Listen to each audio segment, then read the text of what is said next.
Welcome to my channel. This is Juliet from ARABNOY Kitchen.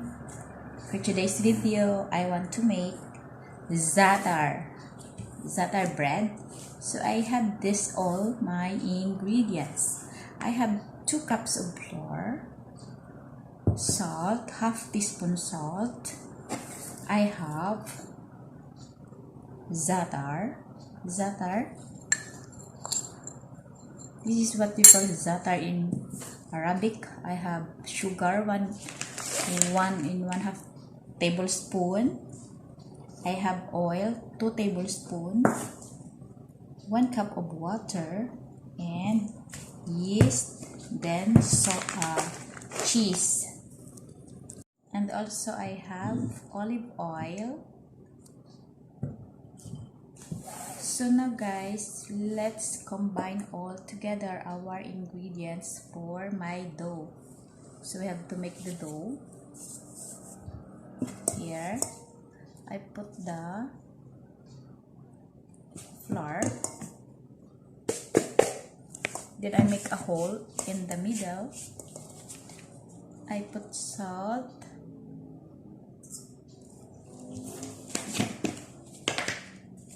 Then our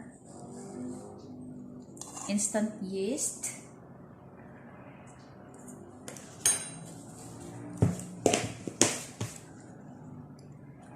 oil,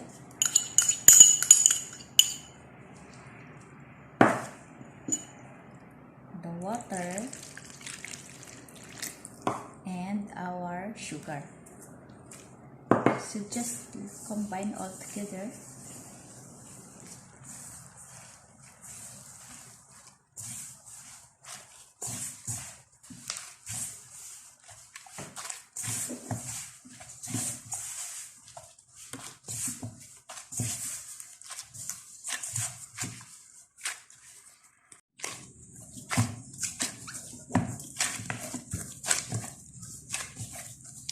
So we have to mix only until smooth and leave for 30 minutes to 1 hour to make it double size.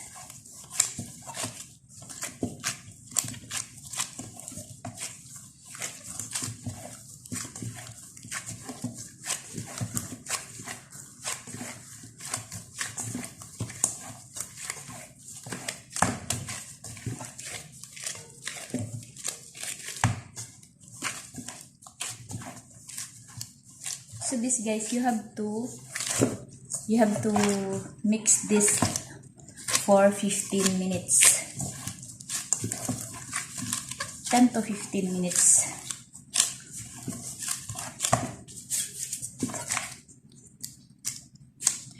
I didn't put the yeast in water because I am using instant yeast. So it's okay with if you don't put in water, no problem. But if active yeast, you have to put in water for 5 to 10 minutes before adding in your flour.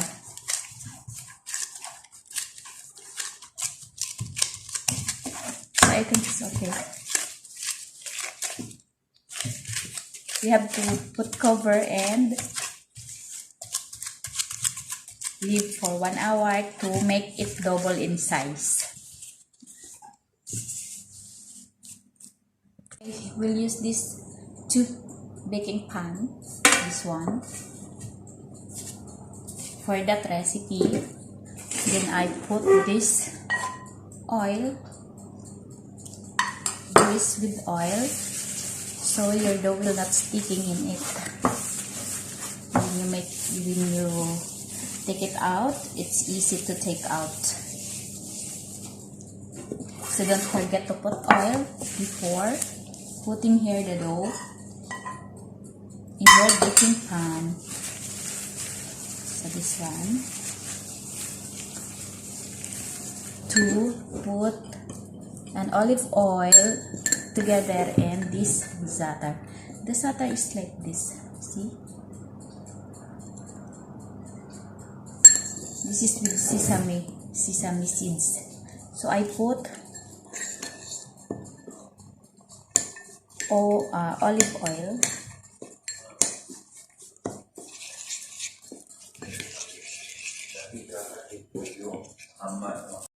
So guys, if you put olive oil on your za'atar, it must be like this. So when you spread on the dough, it will spread nicely. So you have to put more olive oil on it. So let's set aside and wait for the dough to make it double in size. And then after, we have to put also this cheese. So my flavor for my za'atar dough is cheese and without cheese. So guys, this is my oven. I will use 2 oven, that one and this. I put already in 190 degrees Celsius and open for 35 minutes. So I put in down first, and also another one. It's already in 190 and open also in 35 in down. So guys, this one I already put oil from down, then I make it half. This dough I put here.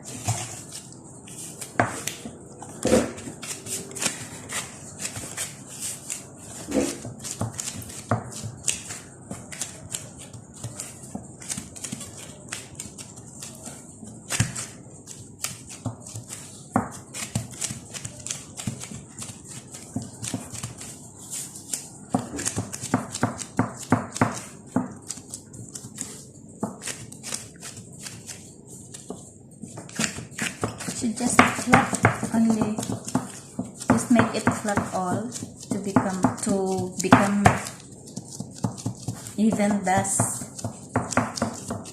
thickness of this dough. And we have to put this our za'atar and olive oil, so like that.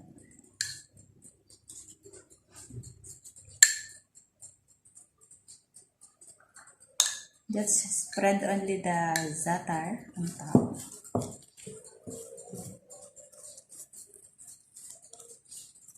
So don't put too much za'atar because it will become buttery. So this is enough. And we have to put cheese. This is za'atar with cheese. So just like spread the cheese.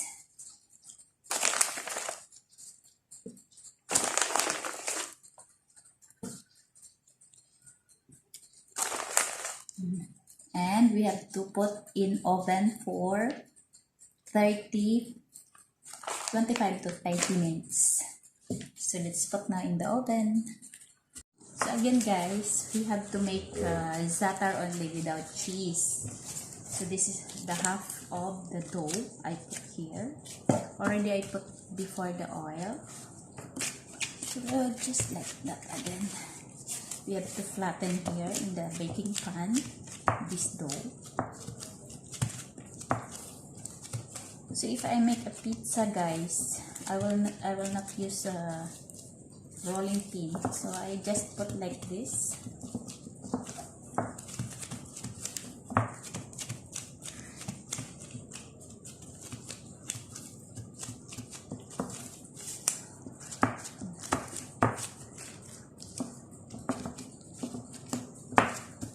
And then put this za'atar and olive oil without cheese. So I put all the za'atar,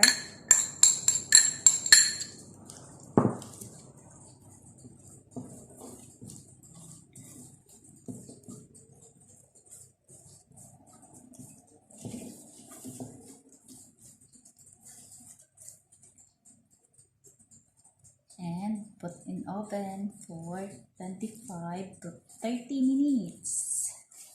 So that's it, guys. This is za'atar bread. So guys, I hope you enjoy watching my video. Please subscribe on my channel. Pag bago pa kayo sa aking channel, please subscribe. Click the bell button para palagi po tayong updated sa ating mga bagong post na video. So shout out to everyone. Shout out sa aking mga viewers and subscribers. Thank you so much to all of you. And this one, guys, this is without cheese. So let's put now in the oven.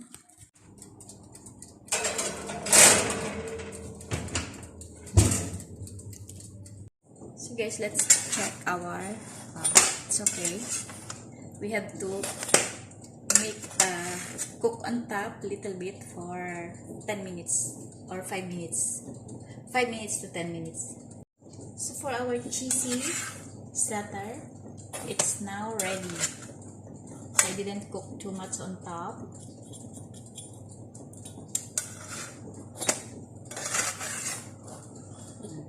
It's crispy. So guys, I will transfer here.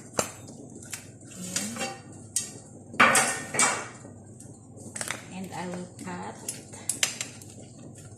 like pizza.